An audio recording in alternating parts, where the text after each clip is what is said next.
Orar a Deus faz bem à alma, falar com Deus me satisfaz.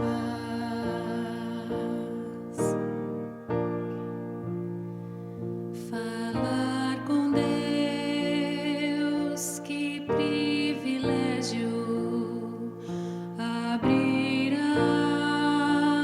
alma ao Criador, sentir que os céus estão abertos e ouvir a voz do Salvador. Grande é o nosso Deus e as obras que Ele faz. O seu amor não tem limites. Em seu perdão encontro paz.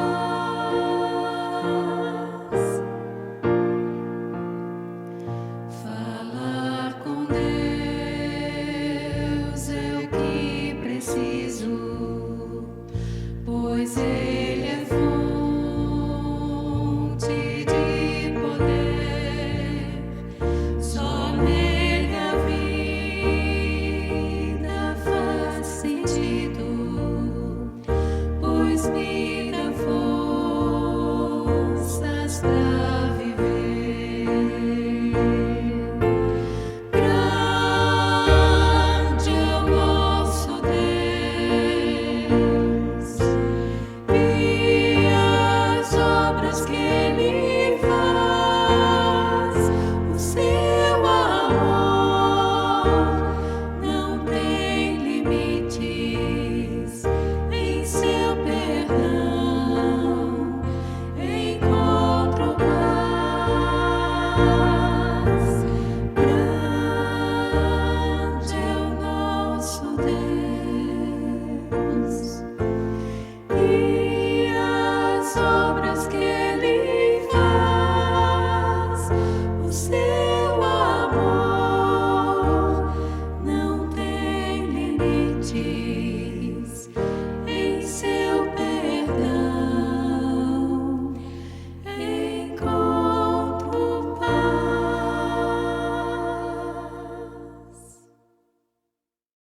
Deus estava em Cristo reconciliando consigo o mundo, não imputando aos seres humanos as suas transgressões, e nos confiou a palavra da reconciliação.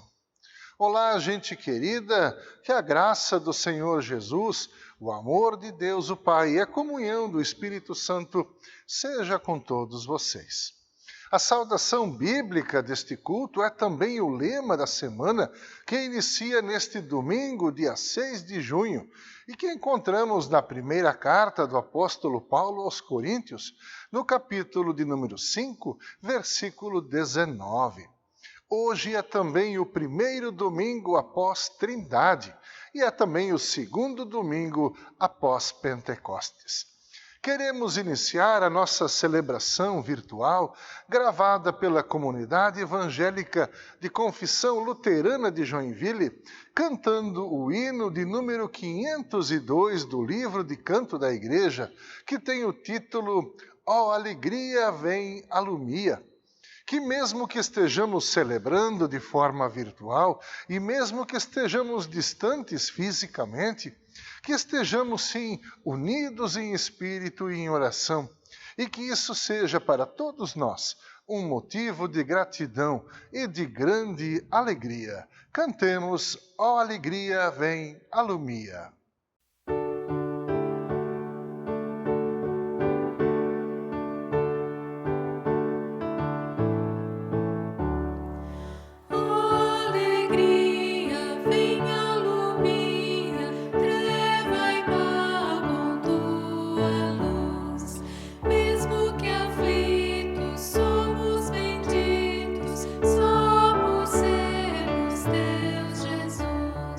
A nossa vida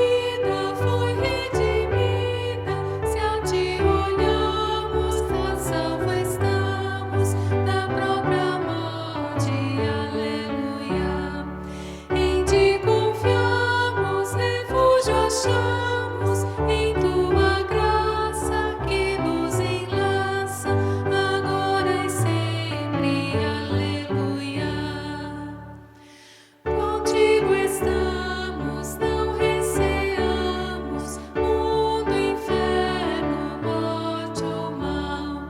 Tu os venceste, na cruz morreste, teu amor é perenal. Assim te honramos, glorificamos teu nome santo com nosso canto em alegria. Aleluia. Vida gloriosa e jubilosa, ó Deus clemente e onipotente, em ti teremos aleluia. Estamos reunidos em nome do Trino Deus, em nome do Pai, do Filho e do Espírito Santo. Amém. Elevo meus olhos para os montes, de onde me virá o socorro? O meu socorro vem do Senhor que fez o céu e a terra. Bendito Deus e Pai de nosso Senhor Jesus Cristo, que nos tem abençoado com toda sorte de bênção espiritual nas regiões celestiais em Cristo. Nós queremos agora silenciar na presença do nosso Deus e em espírito de contrição e de arrependimento, queremos confessar os nossos pecados. Oremos. Santo e eterno Deus, nessa celebração de culto, mesmo que cada pessoa que agora celebra conosco esteja em sua casa ou participando de algum outro local, nos colocamos diante de Ti neste tempo da Trindade e de Pentecostes. Nós olhamos para nós mesmos e reconhecemos a nossa culpa, pois temos a consciência de que muitos pecados pesam sobre nós. Confessamos que não temos sido promotores da vida que procede do Teu Evangelho. Confessamos que muitas vezes nos tornamos insensíveis ao sofrimento das pessoas que vivem perto de nós e não reconhecemos os mais pobres, os mais humildes, como sendo também parte da Tua família, por meio do batismo. Também nos sentimos culpados quando pecamos diante do Teu Espírito Santo, quando endurecemos o nosso coração diante da mensagem que nos revela Jesus Cristo, Teu Filho amado, como nosso único Senhor e Salvador. Concede-nos que Teu Santo Espírito não desista de nos chamar para Cristo Jesus, pois arrependidos e confiados Te pedimos cantando: tem misericórdia de mim. Ó Deus da justiça, tem misericórdia de nós. Ó Deus da justiça, tem misericórdia de nós. Alivia a nossa angústia, responde o nosso clamor, concede o Teu perdão, ouve nossa oração. Ó Deus da justiça, tem misericórdia de nós. Ó Deus da justiça, tem misericórdia de nós. Alivia a nossa angústia, responde o nosso clamor, concede o Teu perdão, ouve nossa oração. A Sagrada Escritura nos traz o consolo quando afirma: nosso Salvador, Cristo Jesus, não só destruiu a morte, como trouxe à luz a vida e a imortalidade mediante o Evangelho. Recebam o perdão dos seus pecados, em nome do Pai, do Filho e do Espírito Santo. Amém. Sempre que o povo de Deus se reúne em torno da santa palavra do Altíssimo, ali onde o Evangelho de nosso Senhor é corretamente pregado, Deus estará presente. Queremos saudar e louvar o Trino Deus, que está presente entre nós. O Pai que nos ama e enviou seu Filho Jesus Cristo para este mundo e que, por meio do Espírito Santo, permite que possamos nós também crer neste Cristo crucificado e ressurreto. Louvemos e adoremos a Deus cantando Glória lá nas alturas dos céus. Glória, glória, glória, lá nas alturas a Deus. Glória, glória, glória, lá nas alturas a Deus. E na terra paz para a gente que o Senhor quer bem. E na terra paz para a gente que o Senhor quer bem. Mais uma vez, queremos nos unir em uma palavra de oração. Oremos. Senhor Deus, Tu és a força de todos aqueles que em Ti esperam. Nós clamamos que Tu ouças a nossa oração e nos concedas a Tua graça, pois através da nossa própria força não podemos subsistir na Tua presença.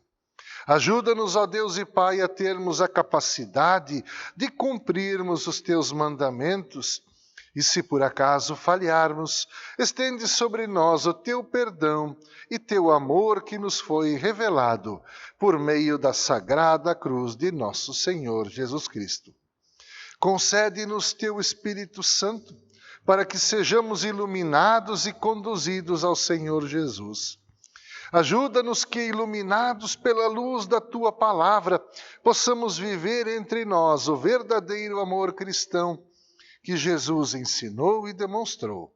Em nome de Jesus Cristo, que nós oramos confiados, a Ele que contigo e com o Espírito Santo vive e reina eternamente. Juntos nós dizemos amém.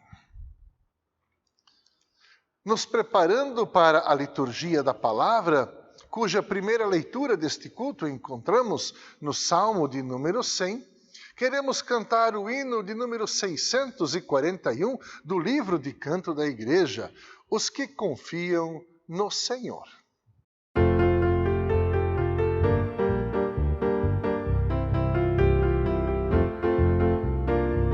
Os que confiam no Senhor são como o monte de Sião.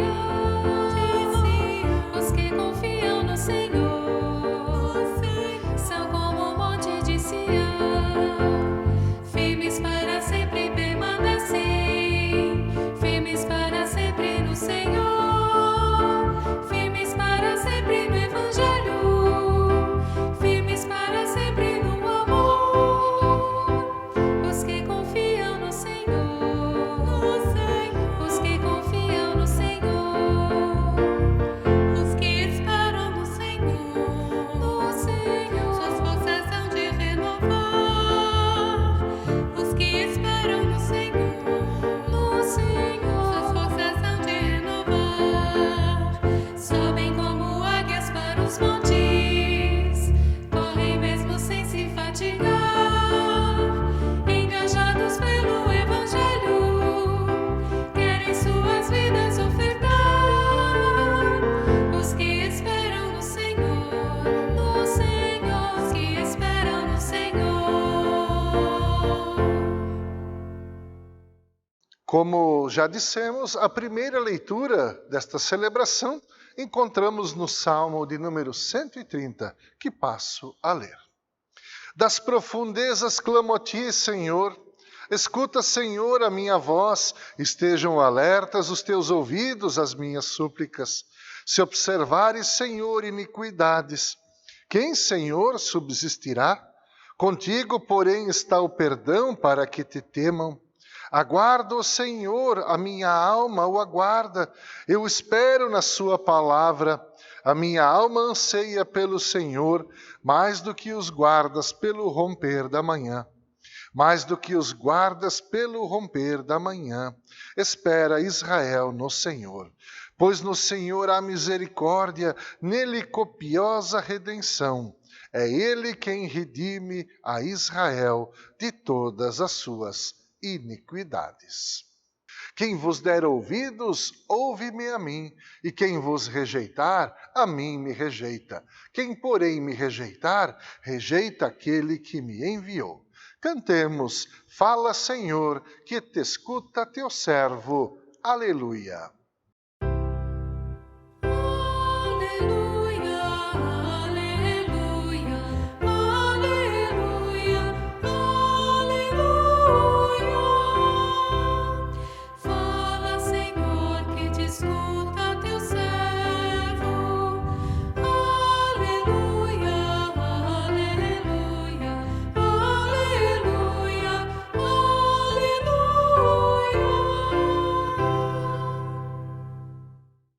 A leitura do Evangelho prevista para este culto do primeiro domingo da Trindade, e que também é a base para a pregação, encontramos no Evangelho segundo Marcos, capítulo 3, do verso de número 20 até o verso de número 35. Ouçamos a leitura do Santo Evangelho. Então ele foi para casa, não obstante a multidão afluiu de novo, de tal modo que nem podiam comer.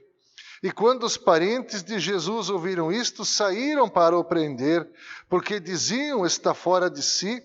Os escribas que haviam descido de Jerusalém diziam, ele está possesso de Beelzebu, e é pelo maioral dos demônios que expele os demônios. Então, convocando-os, Jesus lhes disse, por meio de parábolas, como pode Satanás expelir a Satanás? Se um reino estiver dividido contra si mesmo, tal reino não pode subsistir. Se uma casa estiver dividida contra si mesma, tal casa não poderá subsistir. Se, pois, Satanás se levantou contra si mesmo e está dividido, não pode subsistir, mas perece. Ninguém pode entrar na casa do valente para roubar-lhe os bens, sem primeiro amarrá-lo, e só então lhe saqueará a casa. Em verdade vos digo que tudo será perdoado aos filhos dos homens, os pecados e as blasfêmias que proferirem. Mas aquele que blasfemar contra o Espírito Santo não tem perdão para sempre, visto que é réu de pecado eterno. Isto porque diziam, está possesso de espírito imundo. Nisto chegaram sua mãe e seus irmãos, e tendo ficado do lado de fora, mandaram chamá-lo. Muita gente estava sentada ao redor dele e lhe disseram, olha, tua mãe e teus irmãos e irmãs estão lá fora à tua procura. Então ele respondeu, dizendo, quem é minha mãe e meus irmãos? E correndo o olhar pelos que estavam assentados ao redor, disse, eis minha mãe e meus irmãos. Portanto, qualquer que fizer a vontade de Deus, esse é meu irmão, irmã e mãe. Esta é a palavra de Deus. Bem-aventurado todos aqueles que a ouvem e aguardam. Tu tens palavras de vida eterna. Aleluia. Aleluia, aleluia, aleluia, aleluia. Tu tens palavras de vida eterna. Aleluia, aleluia, aleluia, aleluia. Gente querida, estimados irmãos e irmãs, nós vivemos em uma sociedade que praticamente coloca preço em todas as coisas. Por isso eu quero lhe perguntar, qual é o valor da sua família? Talvez você responda que a família não tem preço, que a nossa família é o bem mais precioso que podemos ter e que nada pode substituir a família. Ok, você está certo. Pois existem datas importantes no nosso calendário em que sentimos até a necessidade de encontrar a nossa família e de tornar concretos os laços afetivos que nos unem, pois a nossa família é como um refúgio para nós, um lugar de segurança, um lugar de vida. O nosso texto de hoje nos fala que os familiares de Jesus estavam preocupados com ele. Jesus estava iniciando o seu ministério e as pessoas falavam muito a seu respeito, inclusive os religiosos da época, assim como encontramos no texto bíblico em questão, o acusavam de estar possesso de Belzebu, que era o chefe dos demônios, conhecido entre o povo judeu como o Senhor das Moscas. Com essa acusação, os escribas, que eram os doutores e os mestres da lei, queriam desacreditar a palavra de Jesus. Também a família de Jesus, mesmo com toda a preocupação que manifestou por meio do cuidado, naquela ocasião acabou se tornando uma ameaça para a missão que ele agora está iniciando. Aos olhos humanos dos familiares de Jesus, que o veem apenas como um homem que diz ser o Messias, ele está meio perturbado, precisando ser retirado de circulação. Talvez nós diríamos que a família de Jesus desconfia que ele está fora da casinha, com sérios problemas psicológicos. Eles conviveram com Jesus todos estes anos, porém ainda não conseguiram reconhecer quem ele realmente era.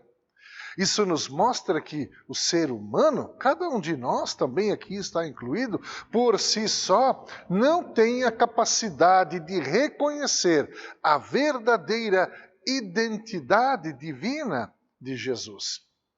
Nos versos 31 até 35 do nosso texto, podemos ver que é o próprio Senhor Jesus quem vai determinar quem é a sua família.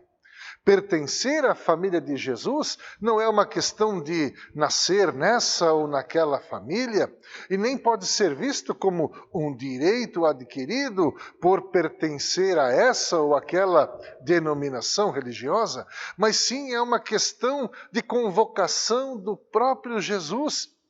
Pois no texto ele mesmo declara, ali no verso 35, que todos aqueles que fazem a vontade de Deus o Pai é que são considerados sua família.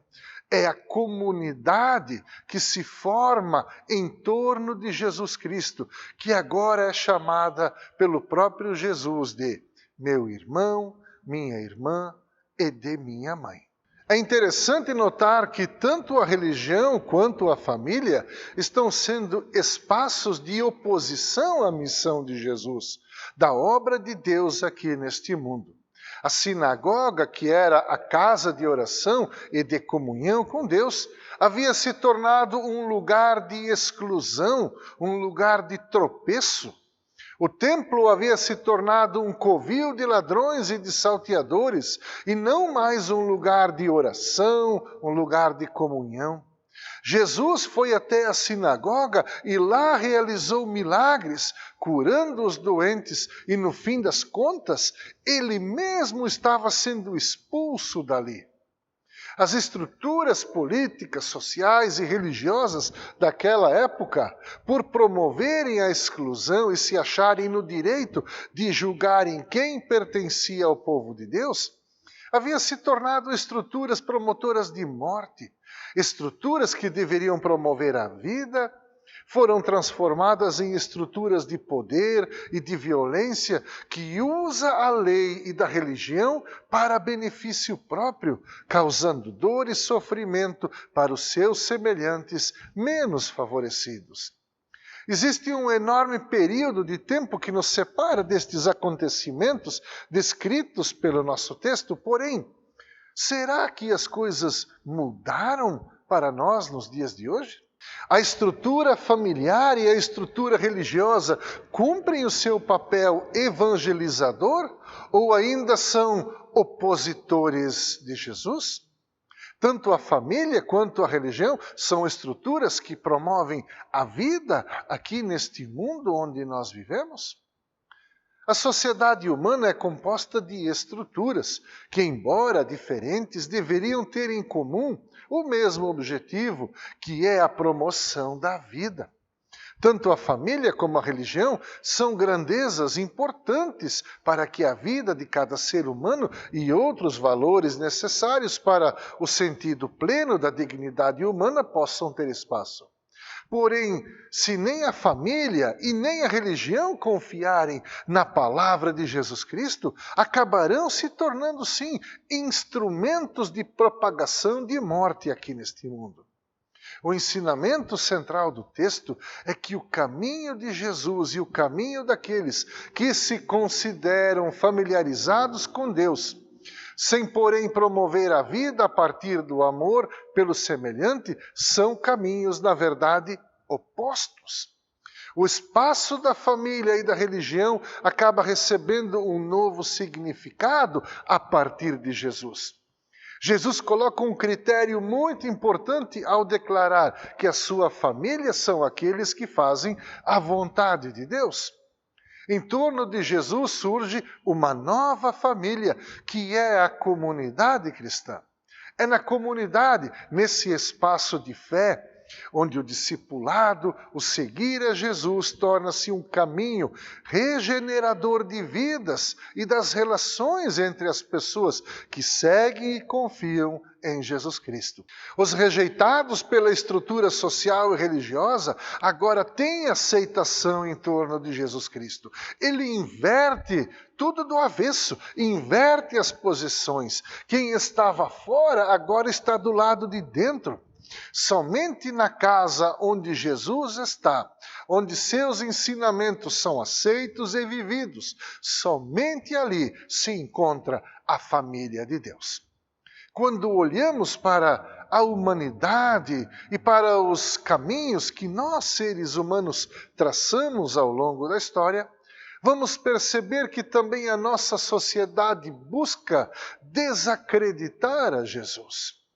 Isso, em grande medida, também se deve ao fato de as estruturas religiosas muitas vezes continuarem a ser estruturas que promovem a exclusão do próprio Senhor Jesus Cristo e, consequentemente, a morte do pecador.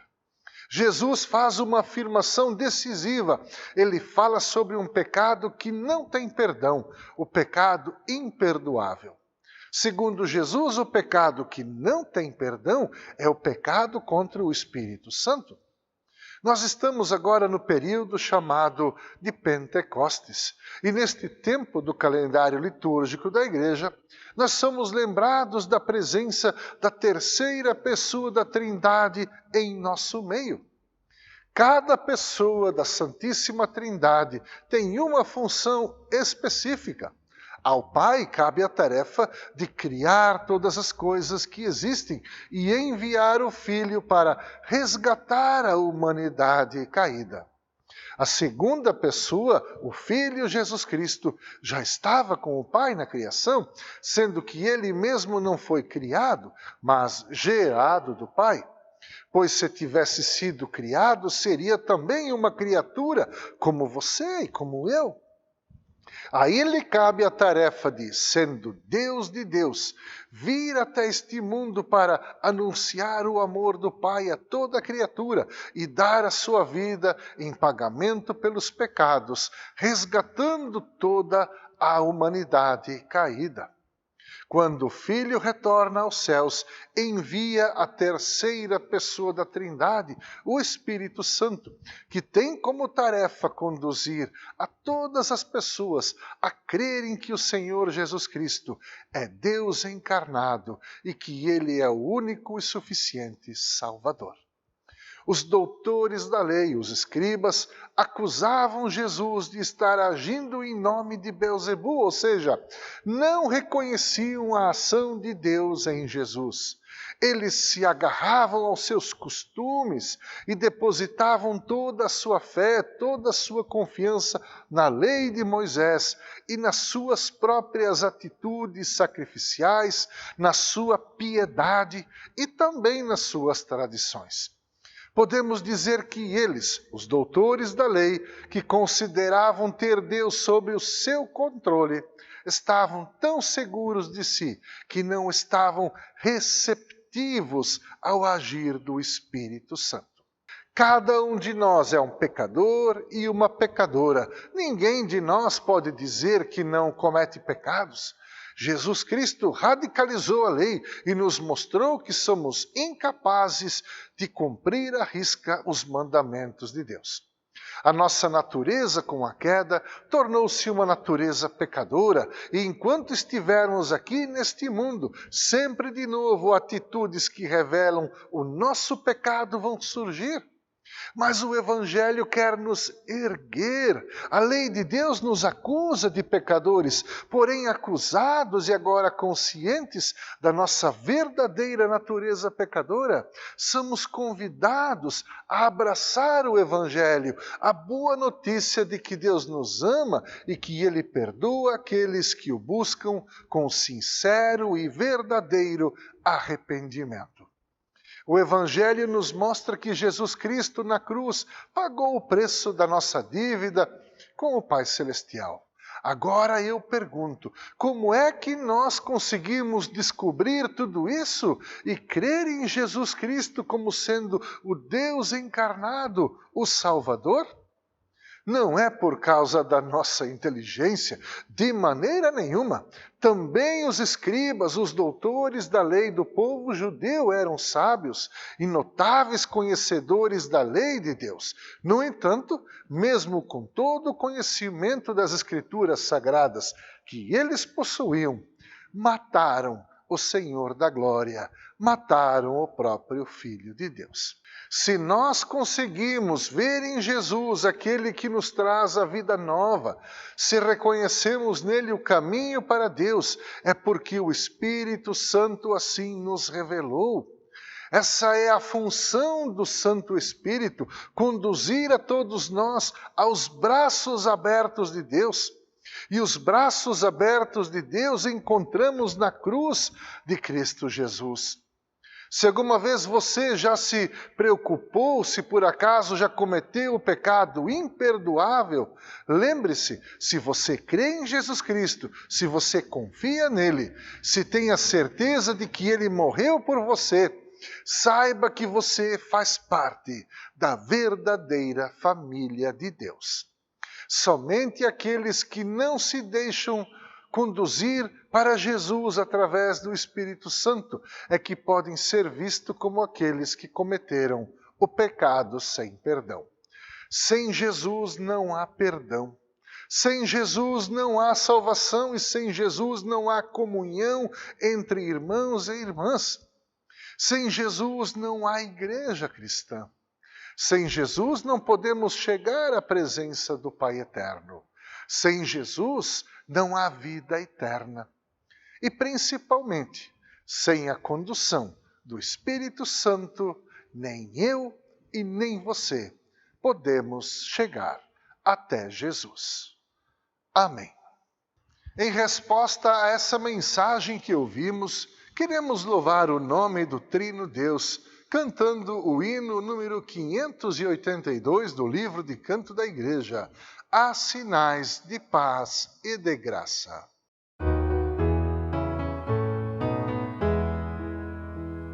Sinais de paz e de graça nesse mundo que ainda é de Deus.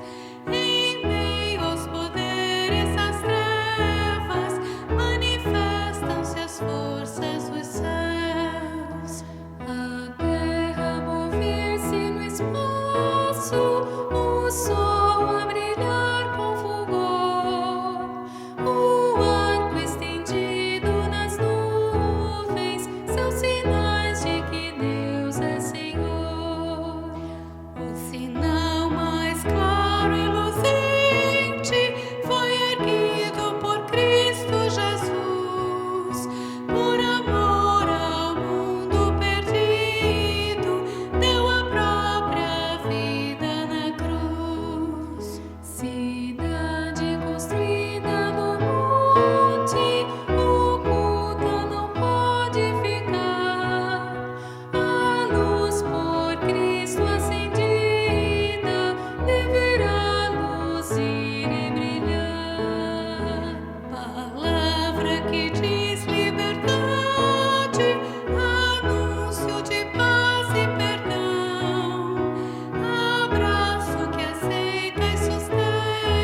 Gente querida e amiga, eu convido a você, ali onde você estiver nesse momento, participando deste culto conosco, a nos colocarmos diante de Deus em um momento de oração. Oremos. Deus amado, Tu nos ordenaste que trouxéssemos a Ti, em nome de Teu Filho, tudo aquilo que nos traz angústias e preocupações. Nós sabemos que Tu ouves as nossas súplicas. Nós te agradecemos e te louvamos por nos teres dado a Tua palavra e a força do Teu amor paternal. Nós te pedimos, Senhor, protege a todas as igrejas, todas as escolas, todos os lares, ali onde a Tua palavra é anunciada. Fortalece a propagação do Teu Evangelho em todo o mundo. Impede, Senhor, que as paróquias da comunidade evangélica de Joinville sejam prejudicadas por serem fiéis à Tua palavra, mas estende a Tua mão sobre elas para que a Tua proteção as guarde em momentos de apostasia e de distorção do verdadeiro Evangelho. Concede que possamos ajudar a muitas pessoas a andarem no caminho da verdade e concede-nos o Teu auxílio para sermos testemunhas da Tua palavra em todos os lugares. Dá-nos Teu Espírito Santo para que Ele afaste de nós as preocupações, as incertezas e nos conduza com passos firmes no caminho que leva a Cristo Jesus. E que Ele, o Consolador, nos ajude a sempre permanecermos em Cristo, assim como Jesus também permanece conosco. Tudo isso, Senhor, colocamos com fé diante do Teu altar, agora quando oramos a uma só voz. Pai nosso que estás no céu, santificado seja o Teu nome. Venha o Teu reino, seja feita a Tua vontade, assim na terra como no céu. O pão nosso de cada dia nos dá hoje e perdoa-nos as nossas dívidas, assim como nós também perdoamos aos nossos devedores, e não nos deixes cair em tentação, mas livra-nos do mal, pois Teu é o reino, o poder e a glória para sempre. Amém. Prezados irmãos e prezadas irmãs, mesmo que seja de forma virtual, eu quero estender sobre todos vocês que nos acompanharam neste culto, especialmente gravado para o segundo domingo após Pentecostes, a bênção do Deus eterno. Que o Senhor te abençoe e te guarde, que o Senhor faça resplandecer o seu rosto sobre ti e tenha misericórdia de ti, que o Senhor sobre ti levante a sua face e te dê a paz. Amém. Fiquem todos na paz que apenas o Senhor Jesus pode dar e sirvam a Deus com alegria. Tenham todos uma semana repleta de alegrias na certeza de que o Espírito Santo iluminará o caminho que nos conduz ao Senhor Jesus Cristo. Como hino final, queremos cantar um hino que nos lembra do dia do nosso santo batismo, ali onde Deus nos declarou a sua propriedade e nos incluiu na morte e na ressurreição do seu Filho amado. Encerrando esta celebração, cantemos o hino número 635 do livro de canto da Igreja, cujo título é A Fonte. Um grande abraço a todos vocês e fiquem todos na paz de Cristo Jesus. Amém.